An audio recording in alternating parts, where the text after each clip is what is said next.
Cześć, Bartek Urban. Zapraszam do testu Forfinga U-Tour. Forfing to kolejna z chińskich marek, która chce zawojować europejski rynek motoryzacyjny. Póki co w ofercie dla Polski są dwa modele. Od razu dodam, że oba spalinowe. I są to modele T5 oraz U-Tour. I już przy nazwach widać, że ktoś się w miarę postarał, bo nazwy są angielskie i w miarę łatwe do wypowiedzenia. Na innych rynkach zarówno nazwa firmy, jak i modeli jest nieco inna, ale pozwolicie, że nie będę jej wymawiał. Pierwszy z modeli Forfinga to T5, który jest crossoverem i przez wielu został nawet okrzyknięty chińskim Lotusem czy tam chińskim Lamborghini. A model U-Tour, no cóż, można by go nazwać połączeniem Mitsubishi Grandis, Opla Zafiry z Sankyongiem Rodiusem. No jest to minivan, który jest bardzo mocno kontrowersyjny, zwłaszcza w przedniej części nadwozia. No mi się nie podoba, ale o gustach podobno się nie dyskutuje. Ale przyznać trzeba, że auto zwraca na siebie uwagę. Po pierwsze, stylistyką mamy na przykład linie, które biegną przez cały bok auta i wtapiają się w grill dookoła, w grill, który jest ogromny. Z tyłu znowu mamy modne światła przez całą szerokość. Chociaż z tego co zauważyłem, to najbardziej zwraca uwagę znaczek, który świeci i miga.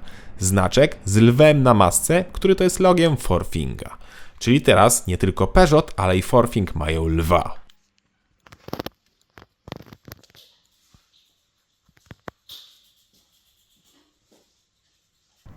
Forfing ma też atrapy w przedniej części nadwozia, ale już z tyłu jest prawdziwy wydech. Koła też wydają się nieco za małe, ale dzięki temu opona ma większy profil i jest bardziej komfortowo.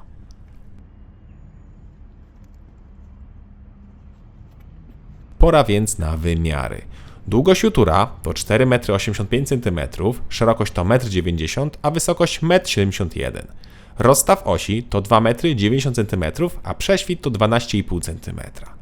W takim razie pora na bagażnik. I tutaj od razu pierwszy problem, jaki zaobserwowałem. Bagażnik nie zawsze chciał się elektrycznie otworzyć.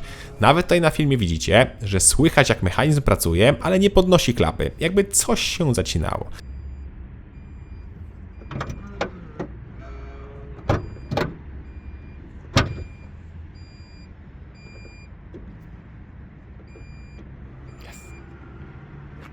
Na szczęście z przycisku na kluczyku prawie zawsze działał, problem jedynie miałem jak otwierałem sklapy.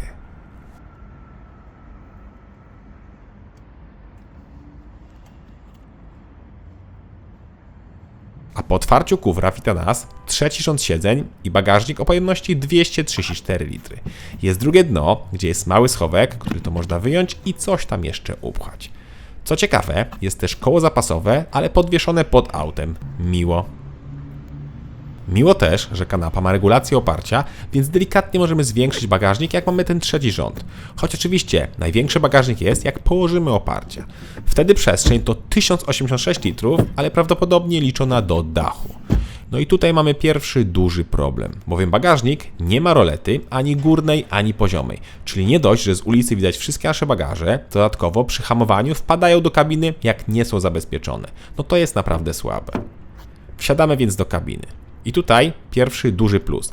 Drzwi otwierają się naprawdę bardzo szeroko, co mocno ułatwia wsiadanie, zwłaszcza dzieciom. No właśnie, trzeci rząd jest tylko dla dzieci z jednego powodu. Tutaj nie da się położyć oparć dla drugiego rzędu siedzeń, żeby łatwiej wsiąść. Trzeba wchodzić środkiem pomiędzy fotelami.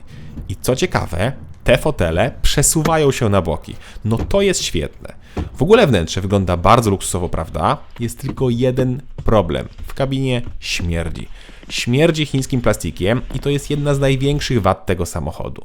Nie wiem, czy ten zapach z czasem się ulotni. Auto, którym jeździłem, miało ponad 2000 km przebiegu. Sam nim zrobiłem prawie 1000 i nadal tak samo brzydko pachniało. Pomijam już to, czy to zdrowe, czy nie, to jest to po prostu nieprzyjemne. Bo poza tym do tego wnętrza nie ma się co przyczepić. Są nawiewy, są miejsca na napoje, są złącza, no co prawda tylko typu A, no ale są. Są nawet fajne miejsca na telefon przy tych fotelach w drugim rzędzie. Jest też gniazdo pod zapalniczkę, czy dodatkowe haczyki. Są też stoliczki, które są świetnie wykonane, niestety ja jestem na nie za wysoki i nogami się w nie wbijam. A przypominam, mam 186 cm wzrostu. Ale już o fotelach w drugim rzędzie nie mogę tak powiedzieć i są super wygodne. Są to niemal kapitańskie fotele z elektryczną regulacją, wentylacją oraz podgrzewaniem. Do tego zagłówek jest tak regulowany, że możemy sobie nim nieco mocniej opatulić głowę, żeby nam nie latała jak będziemy spali. No piękna sprawa.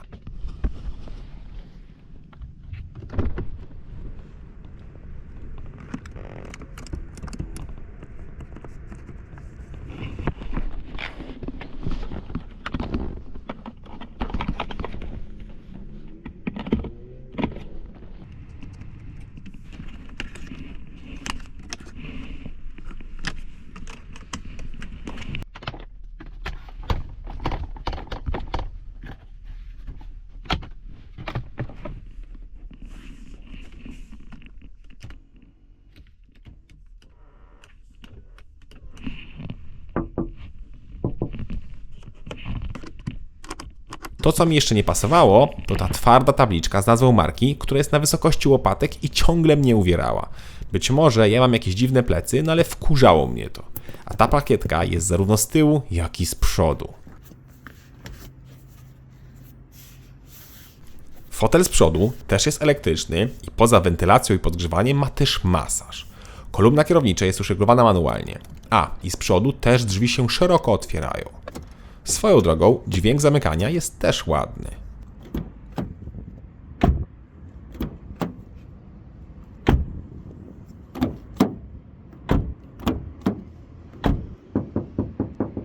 Dobra, to pora na deskę rozdzielczą. Ta również robi wrażenie, jakby to było auto klasy premium. Oczywiście, na pierwszy rzut oka, bo są rzeczy do poprawy. Po pierwsze, ekran główny i grafiki. No wszystko wygląda i działa jak na jakimś starym tablecie z interfejsem napisanym ponad 20 lat temu. Tu grafiki powinny być lepsze, tak samo jak i reakcja na dotyk i płynność animacji. Aż się prosi o wymianę tego. No i przetłumaczenie, bo wszystko jest po angielsku, języka polskiego nie znalazłem. Nie ma też jeszcze Android Auto czy Apple CarPlay, ale to ma się pojawić pod koniec tego roku. Zresztą mój egzemplarz też nie miał na przykład czujników parkowania z przodu, te mają się pojawić też lada moment. Są oczywiście kamery i to 360 stopni, ale jednak czujniki też by się przydały. A kamery mają nawet zadowalającą jakość.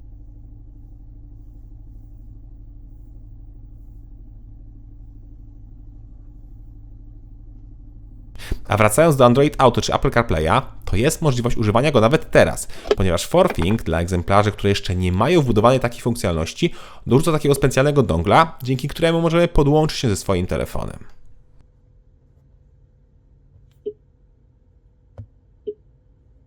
Zresztą jest też aplikacja, która pozwala na mirroring naszego telefonu. Drugi ekran to cyfrowe zegary, które nie mają zmiany motywów, a jedynie komputer pokładowy i kilka danych na ekranie i to wszystko. Tutaj oczekiwałbym jakiejś większej personalizacji i może jakichś motywów do wyboru?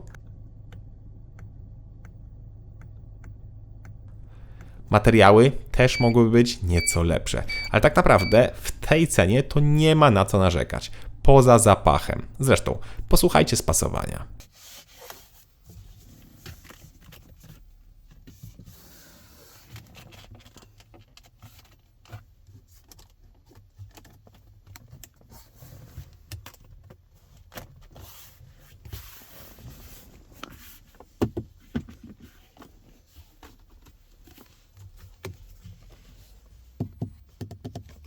No nie jest źle, prawda?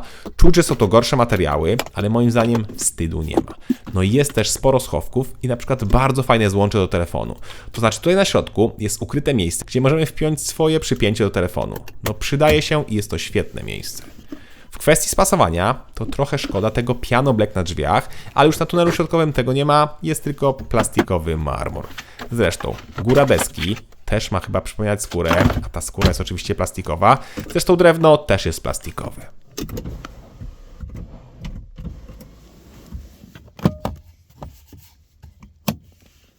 To, co również mi się podoba, to YouTur ma wbudowany rejestrator, który zrzuca nagrania na kartę pamięci. Miło, że jest to wbudowane.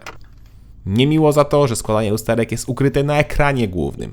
Znalazłem to dopiero po 4 dniach testowania. Bez sensu. Doczepia się też do domykania okien, które walą jakby tam nie było ogranicznika. Takie bum i zamknięte. YouTur ma też dość ciekawe podświetlenie nastrojowe, które wyświetla wzorek na desce, jak i na każdych drzwiach. Oczywiście, można zmienić kolor, można też zmniejszyć intensywność, jak i również można całkowicie wyłączyć to, jak to kogoś denerwuje. Dobra, to pora zajrzeć pod maskę.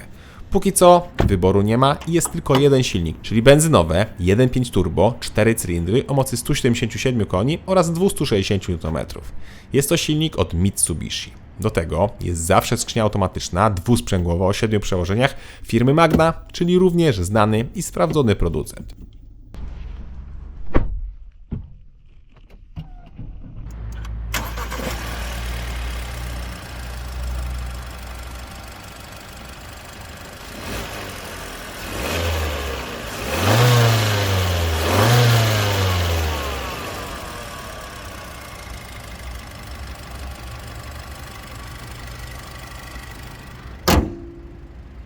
YouTur ma tylko napęd naprzód i tym samym przyspieszenie do setki powinno trwać 9,5 sekundy, a prędkość maksymalna to 180 km na godzinę. Pora to sprawdzić.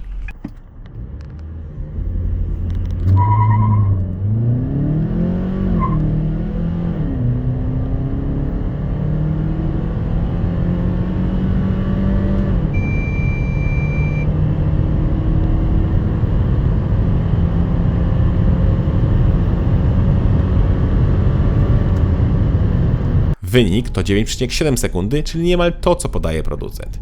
Nie jest to rakieta, ale do zwykłej jazdy w zupełności wystarczą. Zresztą, zrobiłem tym autem trasę ponad 800 km w 4 dorosłe osoby i to z bagażami i wyprzedzanie nie jest najmniejszym problemem.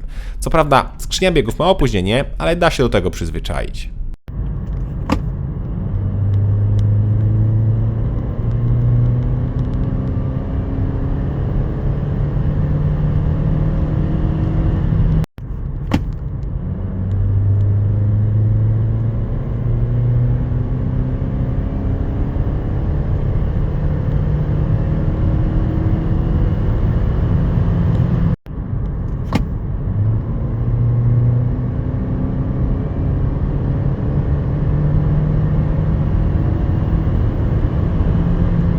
No ale nie oszukujmy się, to jest rodzinny minivan, więc nie oczekujemy od niego sportu, tylko oczekujemy komfortu i ekonomii. Zacznijmy od tego drugiego. No cóż, w mieście ciężko jest zejść poniżej 9 litrów, natomiast na trasie przy 120 jest to około 7,5, a przy 140 9,5 litra. Wszystkie pomiary to są pomiary z 4 dorosłymi osobami na pokładzie oraz z bagażami. Bak paliwa ma 55 litrów. Jak mam być szczery, to liczyłem na delikatnie niższe spalanie, ale chyba i tak nie jest najgorzej. Być może, jakby obroty były nieco niższe, to i spalanie byłoby niższe, bo na przykład przy 120 jest już 2400 obrotów. Ciekawie też jest w przypadku komfortu podróżowania. Inna nazwa Jutura na innych rynkach to m.in. Forthing Yacht i już wiem skąd ta nazwa. Auto jest bardzo komfortowe, wręcz płynie po nierównościach i tym samym po zakrętach. Czuć jak auto się przechyla, ale tak jak mówiłem, tym autem szybko się nie jeździ. Układ kierowniczy też jest dość leniwy i to nawet w trybie sportowym, ale pasuje do auta. Mi jedynie nieco przeszkadzało wyczucie hamulca, który jest bardzo czuły w początkowej fazie, a w późniejszej trzeba znowu mocniej wciskać, no wymaga to dłuższego wyczucia. I w moim egzemplarzu już biły hamulce, ale nie wiem jak były traktowane przede mną, więc ciężko to ocenić. Łatwo za to ocenić wygłuszenie, które jest średnie. Przy niskich prędkościach, jak mocno przyspieszamy, to słychać mocno silnik, a znowu w trasie zaczyna się robić głośniej powyżej 120-130 km na godzinę. To, co mnie również zdziwiło w Forthingu, to brak systemów ostrzegających np. o przekroczeniu linii czy o przekroczeniu prędkości, gdzie ten drugi system jest standardem już w Unii Europejskiej, ale pewnie da się to jeszcze jakoś obejść. Na pokładzie jest np. system start-stop, który czasem dziwnie działał, bo auto na światłach jak gasło, to potem dziwnie kręciło do odpalenia. To, co również nieco mnie zdziwiło, to bardzo mała ładowność auta. Według danych technicznych jest to 470 kg, czyli tak naprawdę jak wpakujemy to 7 osób, to mamy już auto napchane pod korek. Auto waży 1790 kg, a dopuszczalna masa całkowita to 2260 kg. Na plus za to światła. W pełni LEDowe, adaptacyjnie, naprawdę świetnie się sprawdzają w nocy. Dają ładne, jasne światło i daleki zasięg. W takim razie pora na cennik, czyli chyba największa zaleta tego auta. Forthing Jutur startuje i w zasadzie kończy się na 150 000 złotych. Tutaj nie ma innego wyposażenia. No dobra, można wybrać droższy lakier za 2900, jasne wnętrze za 1500 oraz dwukolorowe nadwozie za 2500 złotych. Ale tak, to każda z opcji, którą widzieliście w teście, jest w standardzie, co jest ogromnym plusem. I od razu dodam, że w Polsce jest 20 dealerów i 20 serwisów, gdzie możemy Jutura kupić i serwisować. Warto też dodać, że auto na rynku ma chyba tylko jedno auto jako konkurencję, mianowicie Volkswagena Turana. Scenik jest już elektryczny, S-Pass stał się SUV-em, a S-Max czy Zafiry w ogóle w ofertach nie ma.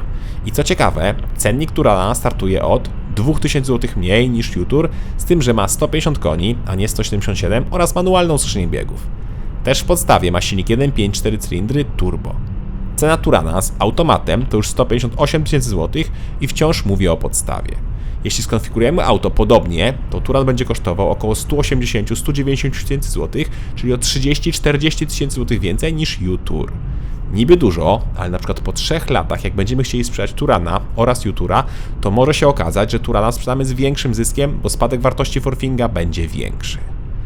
I warto też pamiętać, że Touran jest mniejszy i tylko 5-osobowy, więc to nie do końca jest taka bezpośrednia konkurencja. Forthing U-Tour to kolejne ostrzeżenie dla Europy. Chińczycy robią coraz lepsze samochody i coraz mniej brakuje, żeby były na poziomie aut, jakie codziennie widujemy na ulicach. Dla mnie największy problem z U-Tourem to przede wszystkim brzydki zapach plastików. Poza tym są rzeczy, które myślę, że łatwo będzie można wyeliminować przy odświeżeniach, jak nowy system multimedialny, nowe grafiki, dorzucenie siatki czy półki oddzielającej bagaże, czy lepiej działająca klapa do bagażnika oraz system start-stop. Jest trochę takich małych niedociągnięć, ale jest też niższa cena. I ta cena, mam nadzieję, że zmobilizuje znane marki do obniżenia swoich cenników. W przypadku Forthinga ciekawi mnie też spadek wartości oraz ewentualne czasy naprawy w serwisie. Cześć! I jeszcze komentarz, który dostałem od producenta już po zmontowaniu tego filmu. To złącze pod USB do obsługi Android Auto czy Apple CarPlay będzie dostępne lada moment w salonach i będzie kosztowało około równowartości $100. Egzemplarze z fabryczną obsługą telefonów będą dostępne prawdopodobnie na początku roku, podobnie jak i wtedy zostanie zaktualizowany system, czyli mają być lepsze grafiki, lepsza płynność oraz ma dojść język polski. Również wtedy mają pojawić się czujniki parkowania z przodu. Trochę szkoda, że od razu tego nie ma, no ale jak widać nie można mieć wszystkiego. To jeszcze raz. Cześć!